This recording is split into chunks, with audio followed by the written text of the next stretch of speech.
जहां जहां सामान्य वर्ग यूजीसी गाइडलाइंस का विरोध कर रहा है, एक ही बात सबसे ज्यादा बोली जा रही है कि इस सरकार को उखाड़ के फेंकना है। सत्ताएं हम बनाते हैं, प्रतिनिधियों को हम भेजते हैं।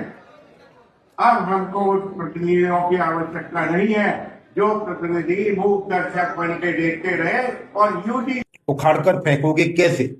किस राजनीतिक पार्टी के साथ जाओगे? इस समय जो भी राजनीतिक पार्टियां हैं, किसी ने भी यूजीसी गाइडलाइंस का विरोध नहीं किया है और नहीं ये बोला है कि यूजीसी गाइडलाइंस सामान्य वर्ग के छात्रों के लिए सही नहीं है। उनको तो कानूनी अधिकार से भी वंचित रख दिया गया। फिर बात आती है कि आखिर सामान्य वर्ग किस राजनीतिक पार्टी के साथ जाएगा। फिर एक ही बात निकल कर आती है कि सामान्य वर्ग को इस समय अपनी पार्टी की घोषणा कर देनी चाहिए। अगर इस समय नहीं की तो फिर ऐसा समय कभी नहीं आएगा, और आएगा तो कितने समय बाद आएगा ये भी कुछ पता नहीं। अभी तक सामान्य वर्ग के लिए कोई राजनीतिक पार्टी है नहीं। सभी समाज की अपनी राजनीतिक पार्टियां हैं, हर कोई अपने समाज की पार्टी को सपोर्ट करता है। अब बात आती है कि सामान्य वर्ग को भी अपनी राजनीतिक पार्टी की घोषणा करनी चाहिए, उनको भी स्टैंड लेनी चाहिए।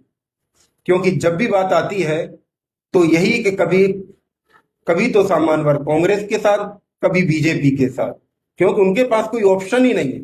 इसीलिए ये मौका सही है, राजनीतिक पार्टी की घोषणा कर दी जाए और इस सरकार को जड़ से उखाड़ के फेंक देना चाहिए। जय हिंद, जय भारत।